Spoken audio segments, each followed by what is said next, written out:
Hey, what's a mythical veggie called? What? A unicorn.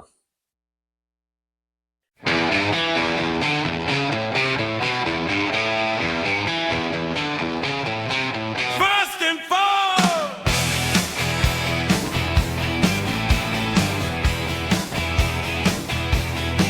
you know the name.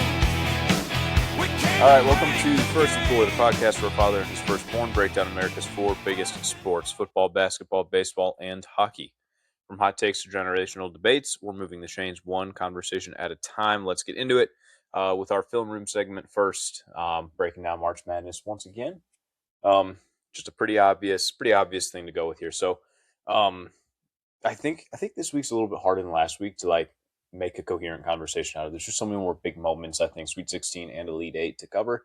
Yeah. So we'll kind of bounce around and try and hit what we can. I'm sure people have probably heard a lot of what we're going to say, but Yeah. we'll do our best to come up with some new things, and then move into our next thing here. So, I don't know. Do you have any more specific you want to start? I guess with our teams, maybe from the Sweet Yeah. 16. I don't know if you want to start with your Huskers or not, since they lost the Sweet 16 game. Yeah, that was Didn't rough. make it out. Well, Yeah. and the worst part too was losing to Iowa, who's really, them and Creighton are kind of the big rivals. And so that was rough. Like if it would have been Florida there playing the 1 seed, it would have been like, all right, it was a good season, but we ran into the 1, Mhm. is what it is. But just the fact that it was Iowa, they're a low seed, that was rough losing to them. And a conference rival. Yeah, That's, exactly. That's like the worst part, I think. Is Yeah. like that's your rival, and then you see them in the Sweet 16 after you never won a tournament game before and like get all the way through, and you think, oh, great, we got the 9 seed, but then the 9 seed happens to be your conference rival. Yeah, And, exactly. Yeah, that was rough. It's about the last team Nebraska wanted to lose to. And to be up pretty much the whole Mhm. game on them and to not be able to finish was probably the most painful, right? Yeah, I think it just puts a kind of bad taste on what was the best season in Nebraska basketball history, Yeah. right? Like first tournament wins, both of them, first tournament wins ever, most wins in school history, just all these great things. So that was rough. The crowd was like completely Nebraska. We talked last week about how like both those crowds might travel pretty well, but like you could hear the Go Big Red. Yeah. Even when they were down at the very end, like they were going to lose. So that was pretty cool, I thought, being down in Houston there. But yeah, it was a rough way to go out. The 4 on the court after out of a timeout too, just it was Rink Mass down there on the bench. I mean, again, who knows who that's really on? Hoiberg took the blame, as a coach should. But I would like to think Rink Mass probably should have known better. You'd think a 7th-year senior might know that he has to be out exactly. of the court when it's time, right? Yeah. Yeah, so I'm not really sure what was up there, but like, and they were down 3. Nebraska was at that point. Game was still very much in reach. They needed to stop on the next possession and then who got behind them there? I actually don't even remember. It was the number 7, the guy that hit the 3 in the. It's Fulgaris. Yeah, it was him. Okay. Yeah. Got behind him there because there wasn't an extra defender. And then one going down and trying to foul, which would have been a good foul, honestly, if he doesn't make it. But yeah, so that was definitely a rough way to go down, especially like you said, leading the whole game, coming out really hot. Sanford hit a couple threes right out the gate. But outside of Sanford and Frager, nobody was really hitting in the second half either. I think everybody else made a combined like 3 field goals or something in the second half. Yeah. So that was rough. Like that, you just can't win a game that way. No matter how well you're playing defense. And Nebraska played a good 37 minutes and then couldn't keep together at the end. So game's 40 minutes long. It was similar to the game they had at the end of the season versus Iowa too, where they led the whole game and then went to overtime. They actually won that one, but they kind of let them back in. Right. Yeah, let them back in at the end, and then one of them they ended up winning. One of them, obviously, this one they didn't, but just mistakes down at the end. And some of it's probably like some of the seniors and just having the experience of getting to the tournament, winning these games, getting through. I don't think there's much to take away from the season. Like you said, it's tough. Every team's going to lose their final game except the one that wins the title, right? Yeah. And I guess you can say the NIT and whatever, but from the actual NCAA tournament, every team's going to have a loss other than the one that gets all the way through. I think the hardest part probably for Nebraska is losing to their conference rival. Like you said, like if it were anybody else that they lost to, having 2 wins before that, getting to the Sweet 16, getting to the second weekend, great accomplishment. Nobody would have picked them to do that here at the beginning of the season. I think they were picked last in the conference, way down, last. Yeah, way down in the Big Ten. So they way overachieved this year. So I mean, great run by those guys, and nothing really to be. It's a lot to build on too, I think, from here. It is, yeah. I think a few things. First of all, I know last week I was talking about Hoiberg's contract. I don't know where I got 1 year from. He's got a 3-year extension.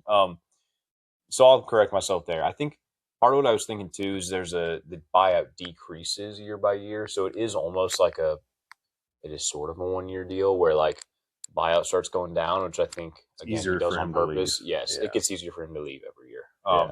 So I think that's what I've been thinking. But 3 years, he's contracted there. Not that really matters, but like you said, it is something to build on. They did overachieve with a roster that wasn't supposed to. So like, there wasn't a lot of money in that roster. I think it was $4.5 million total they spent, which crazy that's what we're talking about. But so one of the cheaper rosters in the Sweet 16, I think it was actually the cheapest roster in the Sweet 16. And, so for that to be true, I think now you have donors, people behind them, backing that up that like, hey, this team's having real success. Yeah. So hopefully they're able to go out, retain everybody, especially Price Sanford and Frager, Jacobson too, coming off the bench there. So, hopefully they're able to retain those guys and bring in a couple more pieces, and we'll kind of see. Yeah. Like I said, I think, like you said, it is huge for the momentum going forward, huge for the program because Hoiberg is not really going anywhere, especially or at least not next year. Yeah.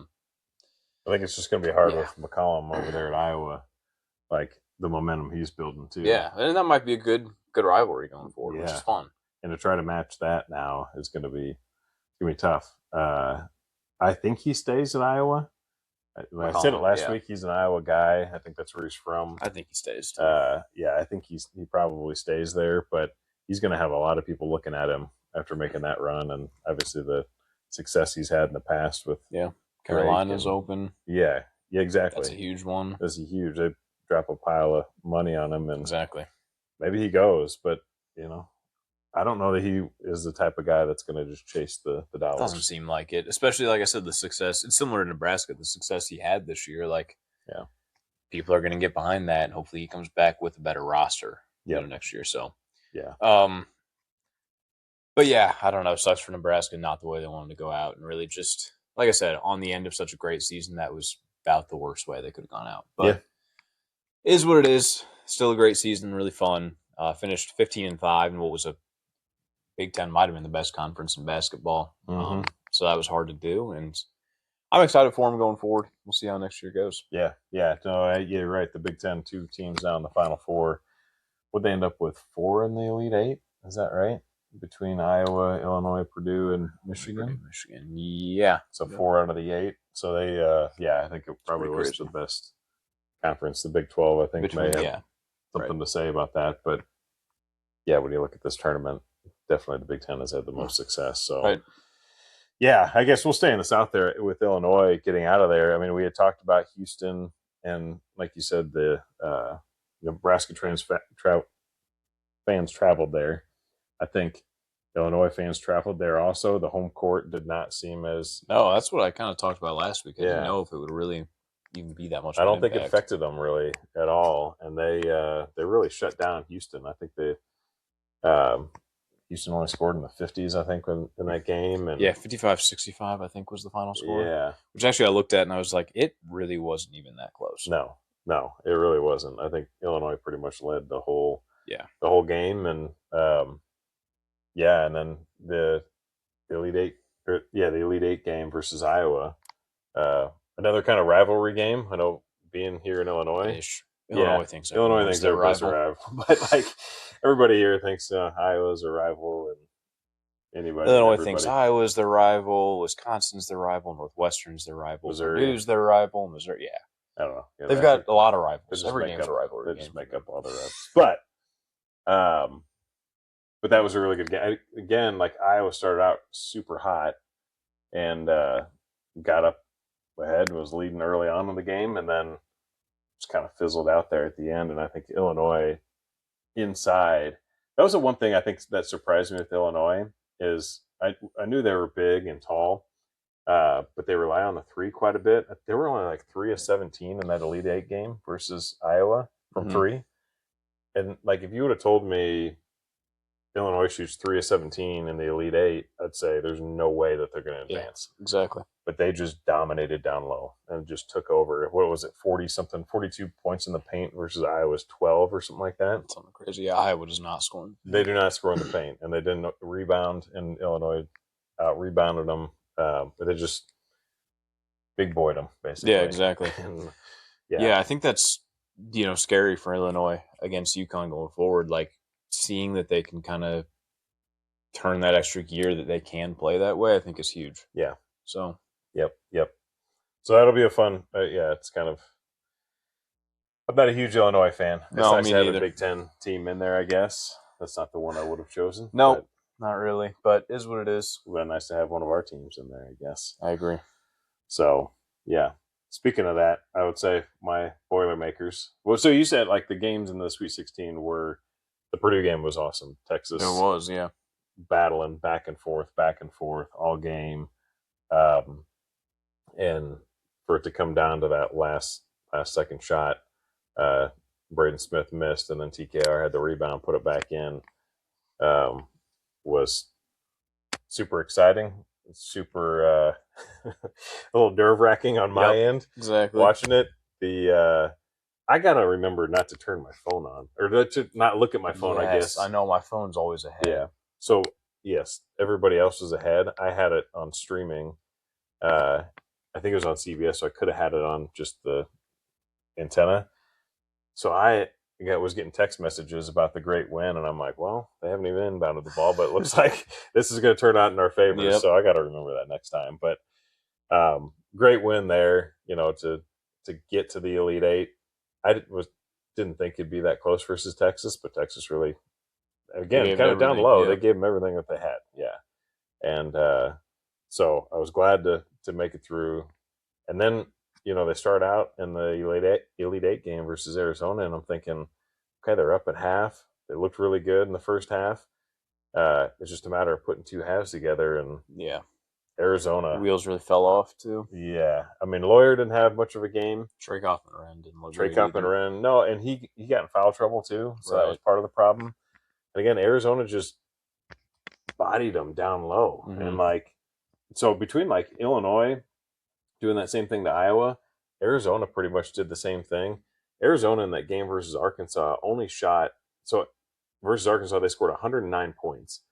They only made 5 3-pointers out of 8. They shot 8 3-pointers. That's crazy. Which is in today's game, yeah, that's what I was thinking.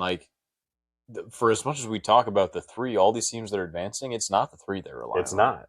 Yeah, exactly. Illinois and Arizona just bodied teams down low. Yeah, and really, I mean, UConn, that's part of what's gotten them here, too, with Terrace Reed. And Michigan, I mean, they're up-tempo, fast-paced. They get up and down the court. Again, inside, they pretty much dominated Tennessee.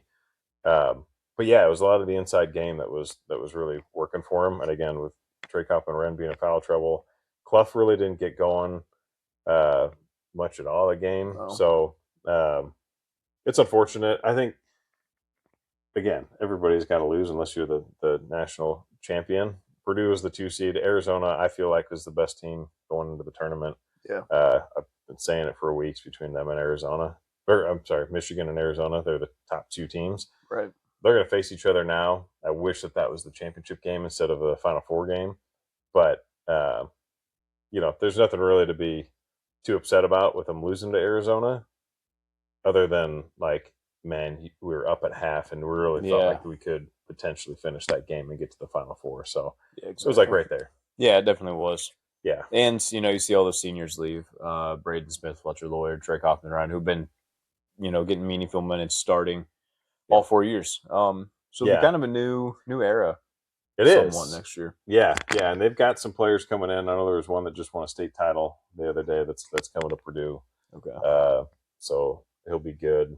And Painter's always really good about getting the recruits, his guys in there. He develops so well too. Yeah, and so we'll see what happens. The only thing that I guess I was a little disappointed with at the end of the game is like, with about a minute and a half, like you could tell, like Purdue was not going to come back in that game. Right.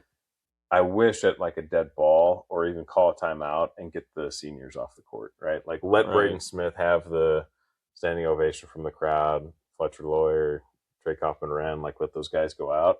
That was the only thing that I felt like we kind of missed a little bit. I'm like, man, I wish they could have had that for those guys. Now, those guys are probably the type of guys that wouldn't want it, and maybe they just said, leave us on the court, let us play the whole thing.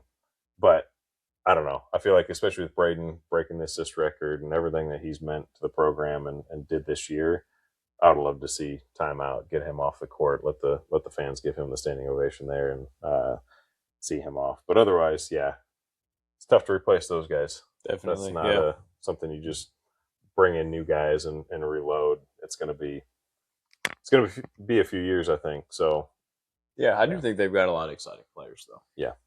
So I guess we'll kind of see. Yep.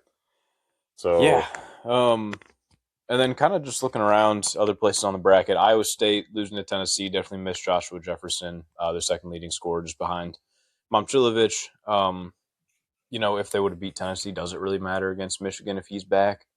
I don't know. Do they even beat Tennessee with him? I don't know. But definitely probably would have been a more competitive game. Definitely a hard way to end. Again, it was a great season for them. Kind of came out of nowhere. Yeah. I would have loved to see them play Michigan. I would have. Tennessee. It definitely would have been more competitive. The Tennessee, it was competitive for maybe 7 minutes, and then it was basically over. Yeah. Tennessee was nothing. I mean, Michigan basically, after the first, 5-8 minutes, I think, it didn't take long. I actually think I looked that up. Wasn't that one of the bigger margins of victory ever? Hold on, let me. I looked this up. It might have been the biggest ever. It was, yeah. I think the second that you looked at was UNLV back in 1990, right? One of those teams. Versus Loyola Marymount, I think. Mm-hmm. And the Runner Rebels, which I think when we looked at it, they scored like 130 points or something crazy. It was like 131 to 101 or something. Yeah. Which is crazy to think about. It wasn't like an overtime game. Mm-hmm. But, yeah, that UNLV team used to score and score and score. Okay, so maybe not. Oh, this looks like it's 5th all time. Okay. Elite 8. I don't know why some of these games didn't pop up. It's like Duke over UConn 1964. None of these are recent, I guess. But like the most recent one is Michigan, Virginia 1989. So that would have been, with an expanded tournament. I wonder if way back that wouldn't have been like a... Oh, okay. That might be what it is then. Yeah. I actually don't know. Yeah, but still, I mean, that was pure domination by Michigan. No, exactly. So, I think that looks like the national title game to me. I would agree. Yeah, I just think, I don't know, looking at UConn and Illinois, two great teams, but it doesn't seem like either of them are going to be able to beat Arizona and Michigan. So, obviously whoever comes out of that game is who I'm going to have winning it. And I think that's an awesome game. They actually have Michigan favored right now, 1.5. Really? I'm surprised. Yeah, Illinois is 2.5 versus UConn. I knew that one, yeah. Yeah, but Michigan, I'm actually a little surprised at that. I am too. I actually thought it would be Arizona. I wonder if it's location. Maybe. That's in Indy, I guess. Yeah, Indianapolis. So maybe that is, from a location standpoint, I guess they've got a little more home court advantage, you could say. That might be it, yeah. So they get a few points for that. Because I would say it's pretty much it's a coin flip, yeah. It's going to be an awesome game. Yeah. And for Arizona, their first Final Four in 25 years, I think, was it last week we named off, or 2 weeks ago we named off all those teams that have been to the Final Four more recently in Arizona. Yeah. So they finally broken that, gotten back to the Final Four, which is great after having so many awesome teams the last few years. Yep. Tommy Lloyd. Yeah. Finally gets them there. Definitely. I don't know. What else looking around at the bracket? I just feel like there's so much that happened. Yeah. Do we want to talk about the East with Duke and UConn? Duke and UConn? Yeah, like I said, I feel like I'm sure everybody's heard a lot about this game already, but we'll talk about it. For one, halftime, Duke's up, 15 or whatever they're up. They were up 15.5. Yeah. I went and took a nap. I was like, this game's over. UConn's not coming back. And I woke up right at the end, right for that last play. But, like, oh, my gosh. So I didn't see any of the actual comeback. I did see the very end. Yeah. But, yeah, just crazy. It just looked like Duke was in complete control from They were. what I watched back. And UConn just kind of clawed back. They were. And UConn was just kind of chipping away. I kept thinking watching it, like, okay, Duke's still in control. Duke's still going to win this. Even, like, when UConn went to the line, like they missed a few free throws, right? And it was like, okay, yeah, Duke's still going to win this game. And even like there at the end when Duke inbounded, and they were up 2, so it was like, well, if they get fouled, like they're gonna, at least make one of the free throws out. You assume they make both, they're up 4, and then the game's completely out of hand. So I mean, the only way you lose that game is not getting fouled or giving the ball up. Right? Yeah, exactly. Like, and for those players, like, how do you not? I don't know. Like, Caden Boozer, when he catches that ball, and so I coach middle school boys, right? When we talk about up against the press break, it's always turn and face the pressure. You don't put the ball on the ground and then pick it up, and that's exactly what he did. He dribbled once, he picked the ball up. Guess what? Now all he can do is pass. And he went to go, he obviously had the guys open down the court. And so it was like, if he hits them, I get it. Like, it's a bucket. We're not talking about it. We're not talking about it. But, like, you got 2 guys in your face. One jumps up in the air. You try to throw it over him. Well, all he had to do was stand there. No, I know. He didn't even have to make a pass. They had less than 10 seconds. It was, right at 10 seconds they inbounded. So they could have just inbounded the ball and stood there. And they had a timeout. Yeah. So I'm surprised I didn't use the timeout. If you're Shire, I don't know how you don't call timeout after you see Caden pick the ball up and he's just standing there with nothing to do. How do you not call that timeout? Even after, UConn hit that shot or their free throw, I mean, call a timeout, just get set up, make sure the players know what's going on, what to do. Yeah. Like, again, the worst. What are you saving for the next game? Like, I don't know. I don't know. There was no reason to have a timeout left. It was wild. So, you mentioned Duke as the number 1 seed. That's up by 15.5. That's the largest margin that a number 1 seed has lost when they've been leading by at least 15.5. Mm-hmm. So that was crazy. The other thing I think about is UConn has never lost when they made it the Final Four. Yeah. So I do think that they're like they're the Illinois favored and like I said, Michigan's favored, but UConn's never lost when they've made it there. So I don't think you count Dan Hurley out. No, obviously you don't count them out in any of these games. When they get down, they find a way to claw back. It's crazy that it is that we're talking about them being there because, like you said, go take a nap.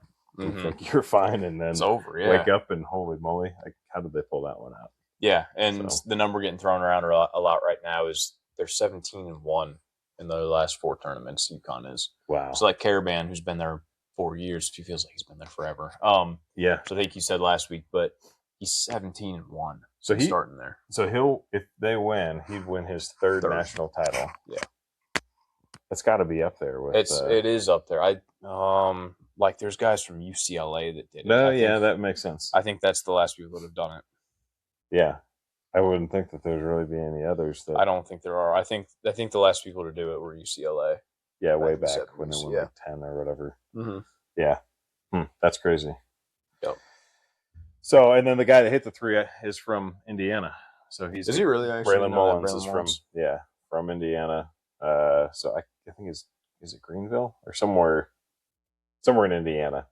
And so I think Hurley had said to him, like, hey, we're going to get you back home so everybody can come watch you play in the Final Four. And sure enough, there it he is. Hits the big shot to get him there, which is funny because he made the steal and then looked up, found Caravan, and he's like, oh, okay, yeah, he's been hitting. So he passed the ball to Caravan, and Caravan like kind of turns. I think Boozer came up on him, and he's just like, okay, pass it right back to him. I think Mullins, he's a freshman, and so I think he's thinking like, why did this guy pass the ball back to me? But At that point, there's like 1 second left. All he can do is... And he hadn't hit a 3-all game either. Yeah. That was his first 3 of the game. Fired up. That was incredible. Yeah. Absolutely incredible end to that game. Yeah, and that's going to be one of those shots we're talking about forever. Like in 20 years looking back, we're going to remember it's up there with like Villanova's shot to win. Like these shots we talked about last week, these moments in the tournament. This is going to be one of those ones we look back on and remember for sure. Totally. Especially with the big comeback that they had, being down that far and then being able to hit that shot right at the end. It was incredible. Yeah, and then the question is, what's next for Duke, right? Shire blew the lead against Houston last year, up, I think, 15, something like that, in the Final Four. I think part of it, right, you always have that inexperience with Duke where they reload every year. They've got these freshmen. They're like one and done. They're going on to the league. I think that's a huge part of it. There's just not the experience. You talk about Caden Boozer, kind of freaking out in that moment there. When you don't have guys like on Purdue with Braden Smith and Fletcher Lawyer that have been there 4 years, know what they're doing, there is something to not having that stability caravan with UConn, right? Yeah. So that is interesting. I guess it'll be interesting to see what they do going forward. I think Shire maybe isn't coaching for his job, but I think there's a little bit more of a lens on him now for sure. Yeah, I would agree with that. I don't know. I mean, at Duke, they expect to win. Exactly, yeah. And so with the talent that he has, if he doesn't win sometime soon here, there's going to be a lot of pressure on him, for sure. Well, and especially, I think just with the way that game broke down, even after UConn comes back, like you said, like it never felt like they were winning that game, and they never should have, even with the 10 seconds left. Like that never should have happened. No, agreed. So, just a lot of that falls breakdown. on the coaching. It does, yeah. Not taking the time out, not just passing the ball in and holding it. There's so much. Like, I don't know. I think I heard that. Did he yell at Caden to throw it down also? Yeah, he did. He was pointing. That's what he wanted. Yeah, exactly. And so I think, again, I get it from the standpoint of if he makes that pass, if they get the ball, they're going to get their 2 points and go up 4 and more than likely win that game.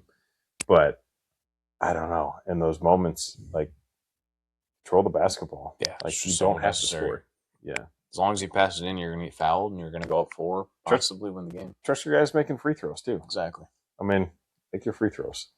That's what needed to happen. They needed to foul, make free throws, and win the game. Yeah. So, crazy ending. Definitely crazy ending. I think that's about it. Like I said, I think people have heard a lot about these games already. I think it's fun to kind of hit what we want to talk about. But I think as far as kind of talking through what happened, looking ahead to the Final Four, I think we've had a lot of good stuff. So who do you got in the Final Four, I guess? Wins? Who are you having coming out? Yeah. I'm going to take UConn. I think the experience and just Dan Hurley seems to find a way to win. I'm going to take them over Illinois. And then, I don't know, man. I think I want Michigan to win enough, and I'm going to go with Michigan. I think Arizona is just a little bit more complete, but I just like Michigan, and I want to see Big Ten team in the championship. So what I want, I'd love to see Illinois, Michigan. That'd be great for the Big Ten. Right. And, I think I'd like to see Michigan win it. No crushing the Illinois fans here, which would be great. But I honestly think UConn and Arizona is probably what's going to happen. Yeah. From my perspective, just because I would prefer the other side of that. And I'm like, well, knowing how this is probably going to go, it's probably going to be UConn, Arizona. Not getting your hopes up too much? Not getting my hopes up too much, which would be a great matchup. I think any of these matchups are going to be great. Yeah. Whoever makes it out. We got a great Final Four, which is awesome. But I think that UConn and Arizona are probably going to meet up. But I'm thinking Arizona's going to win it. That's. I think, like I said, I think whoever comes out of that Michigan-Arizona game wins it. I agree. I think that team's going to be tested. I already think that they're better than the other two. Yep. So.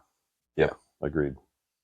All right, we're going to take a quick break, which I guess isn't going to matter unless you're watching and the camera's a little bit different in 2 seconds. But then we'll get on to our Moving the Change and some of the greatest comebacks in sports history.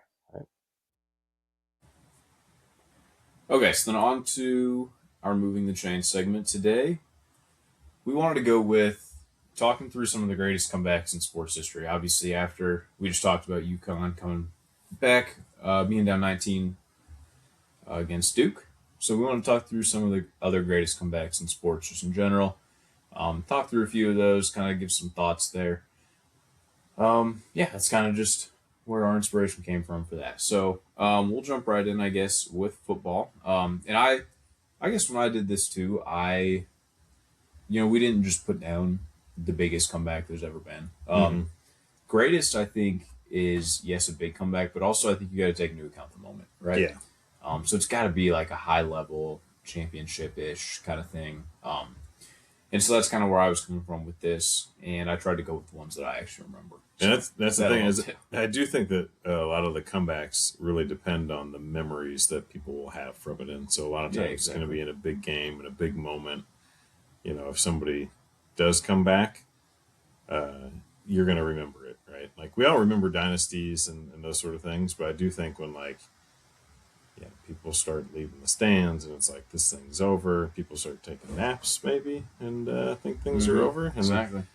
Wake up later and, oh my gosh, what just happened? How did this come back here? So, yeah, I do think that those are the moments that we remember the most in the big time games. So, okay. Well, let's start with football. What do you have for football for your biggest comeback? Well, we talk about biggest moments, biggest comebacks.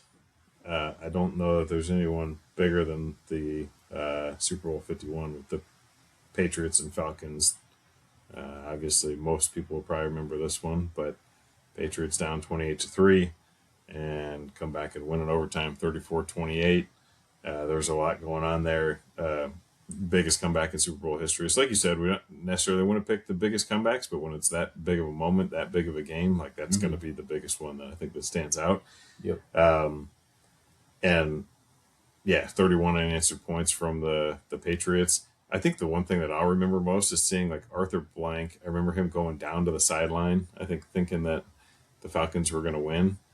And so Arthur Blank, their owner, and then obviously they didn't. And him having to stand down there and like sit through the Patriots comeback and watch that all just kind of unravel and the Patriots come out on top was crazy. So I just remember seeing him go down there and like, oh man, this is going to go the other way, which is just crazy. So it was. That's actually what I put down too, just because that, look, you can look back on other comebacks in football, Super Bowl history, like there's just not going to be a whole lot that I remember as far as watching football, but that's one of the earlier ones I remember. I guess for reference, the largest comeback ever is that 33-0 the Colts led the Vikings in 2022, which ironically enough was Matt Ryan again on the Colts that year. And that's when Kirk Cousins came back with the Vikings. That was the year they won all those one-possession games. They came back and beat the Colts. So 33 is the biggest comeback ever. But so still 25 in that moment in the Super Bowl. Super Bowl 51 is huge. Kind of interesting that he gets his nickname Matty Ice, and he's the one that blows these big leads. Maybe he goes just ice cold in some of this, and I don't know. I don't know where he gets that Matty Ice nickname, but I think there's just a lot that goes around that 28-3. Lots of memes now floating around. Anytime somebody blows a big lead, I feel like that's what you think of, that comes up. Yeah, and on the biggest stage in like all of sports in the Super Bowl, to have that happen. That's the one that stands out the biggest to me. So, yeah. If there were any others, I mean, you mentioned the biggest. There was one with the Bills and Oilers back in the '93 playoffs. You know who the Oilers are. Well, you probably played Tecmo Bowl, so you know who the Houston Oilers are. But for those that don't know, the Houston Oilers were, one of the best in the AFC at the time. But they were up on the Bills 35-3. And the Oilers hadn't won anything either.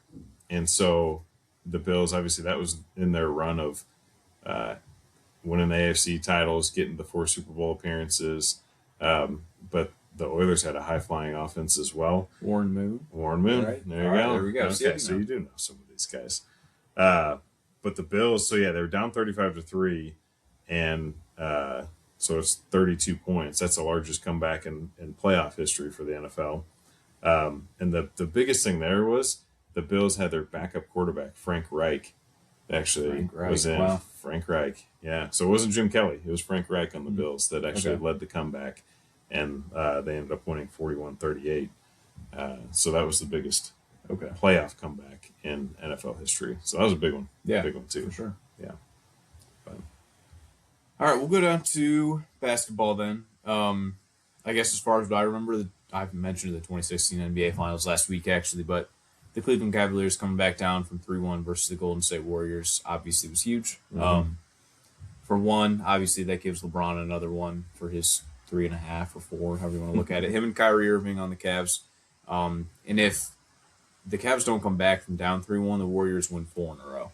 Yeah. So that would have been huge. I mean, we already look at that as a dynasty, but 4 in a row would have just really cemented them. We would look at that as one of the greatest, if not the greatest run of all time, right? Like the Bulls in the 90s won 3 in a row 2 different times, but 4 in a row, that's crazy. So yeah, the Cavaliers stopping them barely from going on that 4 in a row run. I think, for one, come back down 3-1. I think there's only a handful of teams that have done that, and then additionally, for it to be, to stop that 4 in a row run, like that's, yep, I think huge. So I think just the magnitude of that comeback, all the things that go into what that meant, I think that's huge. Yeah, yep. I would agree. That was the big one that I had written down. And I think we talked about the Reggie Miller one last week also. Yeah, I know. We're kind of coming back to I was trying to remember why we were talking about those ones last week. But yeah, that the Cavaliers-Warriors was probably the biggest series comeback that I can remember. The points were the Reggie Miller, 8 points in 9 seconds is what he ended up scoring. The other one that I think I forgot about, but this was a big one too, was Tracy McGrady scored 13 points in 35 seconds. This was in 2004. Okay. And the Rockets were down, 8? Yeah, under a minute. And he ended up scoring 13 points in 35 seconds and in 4 straight possessions. So pretty much changed that game and won that game. So yeah, that's huge. Again, I think that's maybe more player moments and one game moment versus a series. Yeah, that's 2 ways to look at it for sure. Yeah, and that's the thing I think we talked about a little bit last week was the difference between a one game moment versus a full series changing situation. But I think definitely the Cavs Warriors stands out as probably the biggest in basketball. Yeah, I agree. Okay, and then with baseball, I think, again, a little biased, but the 2016 Cubs were down 3-1 in the World Series and won Game 7 in extra innings to end 108 years of not winning the World Series. I mean, again, just considering everything that goes into that moment, I think that's got to be one of the greatest comebacks. Only 6 teams ever have come back from down 3-1, and the Cubs are the first in over 30 years to do it, and nobody's done it since. So, absolutely huge for them to come back from such a huge deficit down to the Cleveland Indians there in 2016. And as a Cubs fan, that definitely stands out even more. So, that's what I want to look there. I think the one that stands out to me before that was the Red Sox. And so they had 86 years that they had not won a World Series back in 2004. And so they were down 3-0. Yeah, they're the only team to come back down 3-0. Exactly. Yep. So first team and only team to come back from 3-0 down. And they came back and obviously ended up winning that. The couple things that stand out on that one were the bloody sock game with Kurt Schilling in Game 6, where he came out and pitched 7 innings and had a torn, I can't remember what the deal was, but played through bleeding in his ankle and the sock is super bloody as he's going. And with that one, it was just huge, rivalry between them and the Yankees. So that was the championship series. That was not the World Series, but it was in the ALCS that they won. So it was Red Sox versus Yankees, the huge rivals, right? And the Yankees have been so dominant for so long. And the Red Sox ended up pulling that one out, which was just crazy. Like I said, it was 3-0. They're down. You think, man, it's been 86 years since these guys have won. Here we go again. The Yankees are just going to roll over them and they're not going to make it. And sure enough, they end up winning that, breaking the curse, and finally breaking through, winning their first World Series in an 86-year drought. So, so that was a big one. That was the one that I remembered most. Obviously, the Cubs, with over 100 years, that was also another one. But I think for the Red Sox coming back against their rivals was just absolutely crazy big. So that's the one that stands out most to me. Yeah. Okay, and then finally hockey, the biggest one I'd say I remember, and again, we're even going past single game and even single series here, but the Blues in 2019, we've mentioned a couple times on this show, were last place in the NHL standings on January 3rd, 2019, 15, 18, and 4, and then they went on to win the Stanley Cup that year. So the first team in NHL history to rank last in the league at any point in the season after 25 games to go on and win the Stanley Cup. They fired their head coach after they started 7-9-3. Jordan Binnington, that was his rookie year, took over the starting job, gave him a boost, and they just it was crazy for them to go from dead last 31st in the league at that time, all the way to win the Stanley Cup was crazy. So that's one of the run I remember them going on, watching that World Series. World Series Stanley Cup. That's one of the first Stanley Cups I actually remember watching. So that one's huge. I forgot that Bennington was a rookie that year too. Yep. So that was really what kind of cemented him as exactly one of the best. Because I do remember them making the goalie change, and then that's when in the coaching change and everything, and they just turned it around, went on a run. Yeah, exactly. That was pretty incredible. Mm-hmm. Incredible year for those guys for sure. Right. The other one I jotted down here, Flyers Bruins. So in 2010, the Flyers were down 3-0 in the series, and when they finally they tied it up 3 games apiece, got to Game 7, and they were down 3-0 in Game 7. Oh my gosh! And they came back and won Game 7. So that was again one of the craziest comebacks in NHL history. The NHL had quite a few. The Kings Sharks also 2014 playoffs. The Kings were down 3-0 in the series, came back, won that, and then they ended up going on and winning the Stanley Cup that year in 2014. Canes Maple Leafs in 2020, 3 goals in the final minute to tie. So again, just that's kind of a one game, down in the last minute, you need 3 goals, and which is crazy in hockey that those last 2 minutes in hockey, I feel like are just the craziest, and everybody's on the edge of their seat. Something could happen here, especially when you start pulling goalies, and you never know, the puck can slide this way or that and get in. Hockey's one that's you never can stop until the final. Yeah, exactly. Final buzzer. So, so those are some big ones I think from the hockey side. Right. Yeah. Yeah, and then you have some honorable mentions here. I just threw honorable mention because, I was Googling some of the stuff. It was talking about just the odds of some of the teams winning and improbable teams that were winning. Leicester City was the one out of the Premier League, so that was in 2016. They were a 5,000 to 1 odd before the season to win it. And I don't think they had won. I don't remember how long it had been. I didn't look that up, but been a long time. And they ended up going on and winning the Premier League title that year. And so that was I don't know if it was really a comeback, but maybe it was an underdog. Right. I call it a comeback because they hadn't done it for a long time. Right. But it's more kind of the underdog story of they were not expected to win at all. Super low odds. And that's awesome. So yep. Yeah. All right. There's our soccer talk for. First time in one of the we're ready for the World Cup now. Yep, right? exactly. Going to the States. So here we go. No, that'll be cool. Yeah. Got a few months. Yep. All right. I think that about wraps up then some of our comebacks. So I guess let us know if you got any other ones that we missed. Yeah. But like I said, I did try to go with some ones that I actually remembered and actually knew about. I thought that'd be a little more fun. I mean, I think for us, the football one for me anyway stands out the most. The Super Bowl. Yeah, no, and I think that makes sense, right? Like you said, you made a good point where online, that is the definition of a blown lead is 28-3. Yeah. Falcons get that is what people use as the example. Yeah.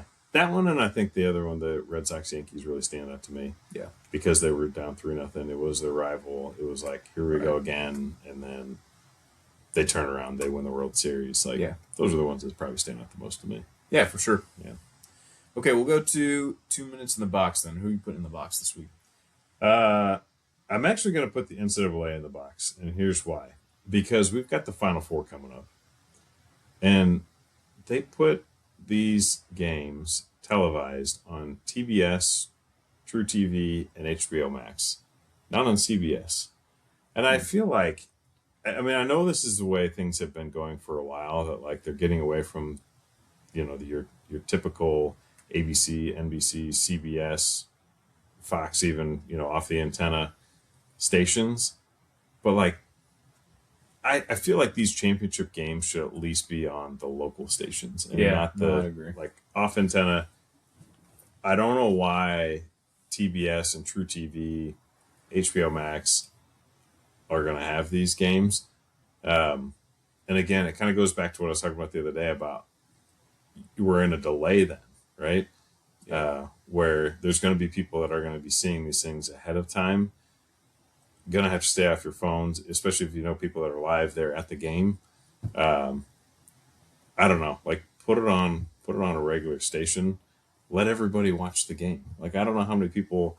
I know there's a lot of people that have those services now. I get why they do it because they want people to buy these things, and it's all about the money. But like, are you kidding me that the championship games are going to be on one of these networks? It's wild to me. Yeah, no, it is.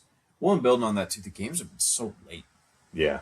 Like I think Thursday night and Saturday night were just crazy with how late they are. When it's like there's not even that many games. You don't need that many. Like, there's windows earlier in the day. I don't know. That didn't make sense to me either. But yeah, so I don't like it. I'd agree. I know True TV pops up once a year for like 1 month, and they're like, "Hey, remember us? Yep, you can watch basketball on this channel, right?" And and then you don't turn True TV on for a whole year. Yep, exactly. But like, seriously, they're gonna have the national title game on True TV. It's wild. Yeah, it is. All right, I'm putting the MLB in the box. Why is opening day? So like, we're recording on a Tuesday night, so opening day was about a week ago.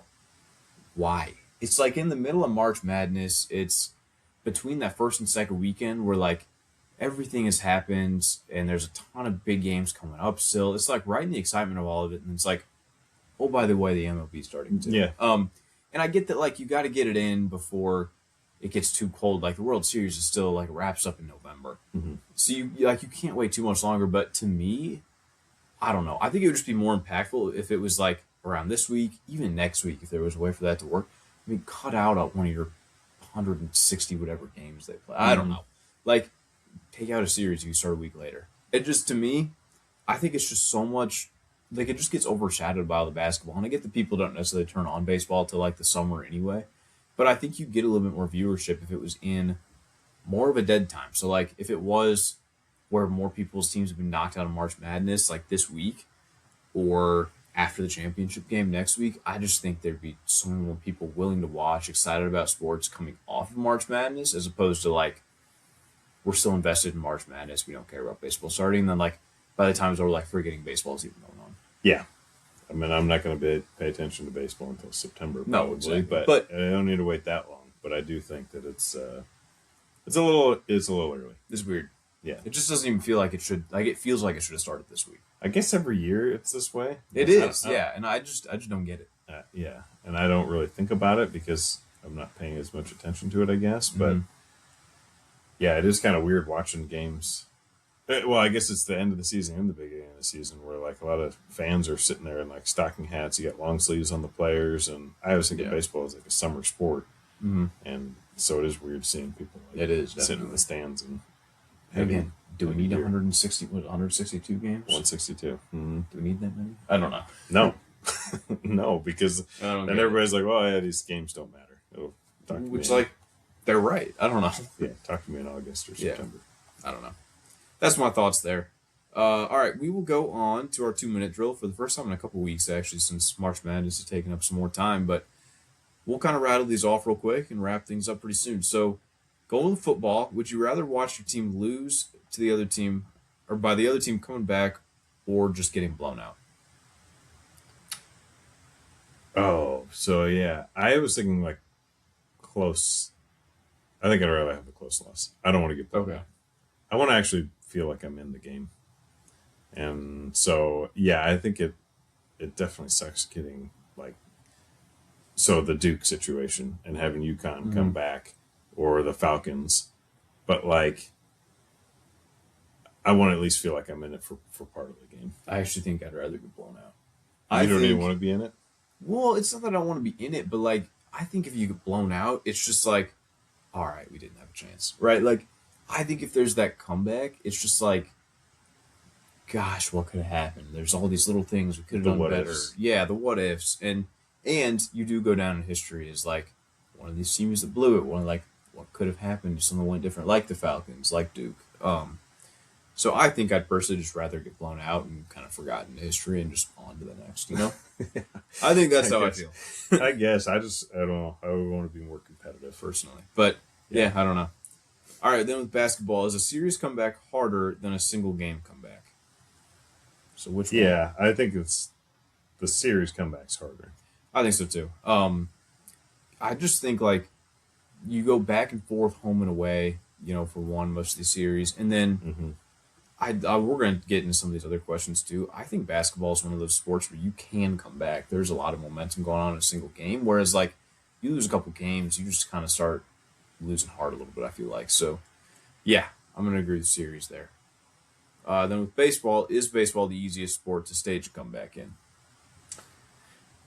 I don't think so, from my perspective. I had really kind of leaned into more the analytics approach, where like with baseball, I think so. The comeback, I would think, would have to happen from the plate, like batting, right? You're trying to get hits and get runs in order to come back. But with analytics now and like being able to match pitchers and know kind of who to put in and when and like all the different things they do there, like I think it's a little bit harder now to like get that comeback going. Yeah. Or maybe historically it would have been easier without all that.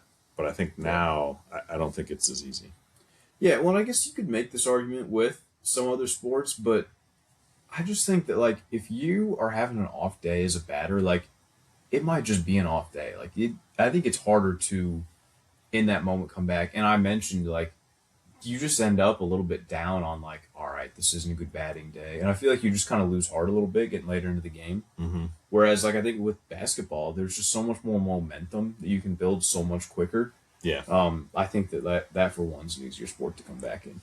I just I guess I go with like basketball. I think they talk about it on the broadcast a lot of times where like teams are down big, but especially in like college basketball where you've got like every 4 minutes you got a TV timeout, and it's like just chip away and get down to like 12 points now by this by the 16-minute mark, get down to under 10 by the 12-minute mark, and then you're down to 6 or 8 by the 8-minute mark, and then like if you just kind of chip away those little blocks, like okay, now we got a chance. And sure. I do feel like basketball's maybe a little bit easier to do that with. Yeah, I agree.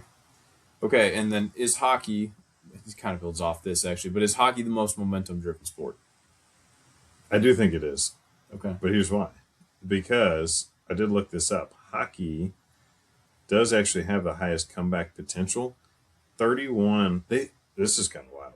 31 instances of teams coming back from a 3-1 series deficit in hockey history in the playoffs. So that seems like a wild stat. Somebody may want to double check and look at that. But that's what I pulled up and found. So 31 times teams have come back from a 3-1 series deficit, which is a lot. That is. But I do feel like so for hockey, there's a lot of momentum you can get definitely in those series when things start going the opposite way. Maybe you're up big, but then if it starts going the opposite way, I feel like that momentum like really carries teams. Yeah. It matters in hockey. So I actually, when I looked at this, I was thinking more single game as opposed to series. So I actually think you make a good point with the series. But I was looking at it from single game, so I'll just answer it from that approach like I've been thinking. And I think single game wise, I'm going to say no. I already mentioned basketball. I think basketball is a sport where there's just so much, like the scoring runs, there is so much more individual scoring where like a player can get hot, you can get the crowd into it, and you just start feeling it, and you go on a scoring run, and that's just not quite the same with hockey, I don't feel like. So I think single game momentum is a bigger aspect in something like basketball. I do see what you're saying though with series than hockey, and maybe that's where the momentum's big. So I guess we looked at it a little bit different, but yeah, it might be different series to game. Yeah, I'd agree. Yeah, because I think you make a great point there. And then from the wild card, if you're down big late, which sport gives you the best chance to come back? Well, this is where I did go with basketball. So I did too. So here's why. Because, so I looked this up also. Okay. And this is kind of interesting. NBA teams have a basically 33% chance of a home comeback in the fourth quarter when they're down. And so I think if you talk about momentum maybe in game, in the fourth quarter, home teams have a pretty good shot, even if they're down, to come back and make a rally and win a game. Basically 1/3 of the time they're making a comeback and winning those games. So I think, down big, one game, which sport gives you the best chance? I think basketball's probably the one that gives you I the agree. best. Especially with the NBA, teams score so quick. Like, you can go on a 10-0, 10-2 run so fast that I think that, yes, basketball is for sure the sport you have the best chance to come back. Yeah. Okay, we'll go on to From the Stands. I know you got something here, so I'll let you kind of take over. Yeah, I've got two things. Two things from John. One thing's going to be a story. One thing is a little box I've got over here that we're going to open up here and get a little reveal. But the story that I've got that he was sharing with me, the Giants, I don't know if you saw this, the Giants are selling, have you seen these 999 challenges? Yeah. Yeah. So 9 beers, 9 hot dogs, 9 innings. Right. The Giants are selling that, supposedly, but they're 9 beers. It's like 9 little cups. No, that doesn't even count. Exactly. It's one beer they give you to fill up 9 little cups. Not even close. Like, what in the heck is it? That should go on my 2 minutes in the box, actually. Mm-hmm. The Giants should go with 2 minutes in the box. That's ridiculous that they would say 999 and give like one beer to fill 9 little cups. The hot dogs also look like little, like, what do you call the little weenies or whatever you put in, like the Smokies? Yeah, there you go. They look like little Smokies or something. I'm like, this is ridiculous. If you're going to charge somebody, it's like $55 for this thing. Yeah, like give them everything. Right. Like we were talking about the Cardinals a few weeks ago. That deal was like $30. Yeah, and there's like crazy. Bottomless everything. Come on, man. This Giants, this is ridiculous. So, it is. So I got that, and then this is From the Stands, like legitimate actual box from the stands that came in from John. So the deal was John said to me, "Hey, I'm going to send you this package. I'm going to send you something here. Open it on the podcast. This is who you're going to be rooting for in the Stanley Cup playoffs." Yeah, since the Blackhawks aren't making it. The Blackhawks are not making it. You're absolutely right. So apparently we've got, or at least I've got another team who will be cheering for you. So we're going to see who I'm going to be cheering for here in the Stanley Cup playoffs. All right, let's see. This is the team we follow then. This is exactly. So I don't know if we're going to know anything about this team, but we'll figure this out. All right. Just sign up on here. I don't know. It's on the inside. All right. So we've got a hoodie in here. What do we got? So it's black, not the Black Hawks, the Buffalo Sabres. Okay. All right. Buffalo Sabres hoodie here. So what is... So since 1970. Okay. I know that I watched an interview with Scott Van Pelt one night. He had a Sabres player on after a win. And they weren't supposed to be very good, and they don't make the playoffs very often. That's about all I know. Can you name a player from the Sabres? No. Me neither. So we got to do our research now. All right. I think we should come back next week then, and we'll have like some facts about. We got to do some facts about the Sabres. All right. That'll be one of our conversations. Let's do facts about the Sabres and maybe the city of Buffalo. Okay. Yeah. Yeah, we'll do that. Because has the city of Buffalo ever won a championship? Probably not. It would. It's just the Bills and Sabres, right? Yeah. Yeah. So or indoor lacrosse or whatever you guys were watching. Oh, yeah, we turn on indoor lacrosse. They have a team. But, yeah, we need to do some fun facts about the city of Buffalo. Mm-hmm. So, thanks for the hoodie, Johnny. And I'll be wearing it proud, sporting my Buffalo Sabre gear here for the playoffs once I find out who actually plays for the Sabres. And all right, so right now, here, I'm doing my research. Actually, okay. No, I'm not. We're going to save it for next week. We're going to talk about them next week. Let's do that. Buffalo Sabres. Buffalo. We got all the information on the Sabres. But you know what? I love the Buffalo Bills. Why Fans not? Are fun. Why not go for the Buffalo Sabres? Perfect. I'm in. All right, that's our team. Okay, let's head into extra innings real quick before we wrap up. So what do you want to hit for extra innings? Couple things I've got. Well, I guess Tiger Woods. We didn't even talk about anything with Tiger Woods, but no, not yet. And another car accident. Got another DUI. Yep. And I just saw today. Obviously he's not going to play in the Masters here coming up, but he made a statement. He's going to get treatment, going to get help, et cetera, et cetera. I think we've heard this song and dance at least a couple of times before. But Tiger back in the news again for all the wrong reasons. Yep, pretty much. So. It says he's taking a step away from baseball. Yeah. Or baseball. Oh my gosh. Golf. Or golf. Yeah. Golf. There we go. That other sport. Yes. With a club, not a bat. Yeah, exactly. But you're hitting a ball. That's close. A little different. A little different. Yep. The other thing I've got, did you see the Mississippi, the House? Oh, passed yes. This is crazy. For no tax on nil money.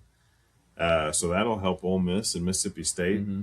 So old Lane Kiffin leaves town, and maybe you should have stayed, Lane, because maybe your players now, or the players at those universities, will not be taxed. So if you're a teacher in the state of Mississippi, you get taxed. If you're a healthcare worker, guess what? You're going to get taxed. Police officer, you're going to get taxed. If you're a third-string quarterback, though, on Mississippi State, no tax. No tax for you, man. So shout out to those third-string quarterbacks that are getting some nil money from southern Mississippi or something like that. Brett Favre is probably like, well, I want to go back to school. The other little thing I've got here, did you see all the coaches are together? Right? Yeah. The NFL coaches. The NFL coaches are together, so they took their picture.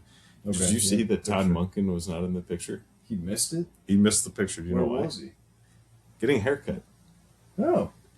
Do you know why he was getting? Picture? He was getting his haircut for the picture, and he missed it. And he missed the not picture. Know what time it was? I don't know. So he missed the photo to go get a picture to look nice, or to go get a haircut to look nice. Interesting. For the photo that he. You know what? That's only the Browns. Only the Browns. That's perfect. Crop him in or whatever. You maybe could take a picture up on the side and put your Browns quarterback or coach in there. And yep. Oh, Browns. That sounds about right. That's par for the course for those guys. Exactly. So, anyways, those are the extra things that I've got. What do you? Okay. What do you got? I was going to talk about the whole, this kind of dispute between the NFL and the referee. It's the Referees Association. So it's the union of the referees for the NFL. And they're negotiating a new labor contract because the current one is up in May. But now the NFL has started to hire some replacement referees. So obviously I don't remember too well, but the last time the NFL did this was 2012. They brought in those replacement refs and they were awful. It was awful. So it looks like we might be heading towards that again. If they don't come to an agreement, they're going to lock out, and that's what's going to happen. Oh gosh, it was terrible.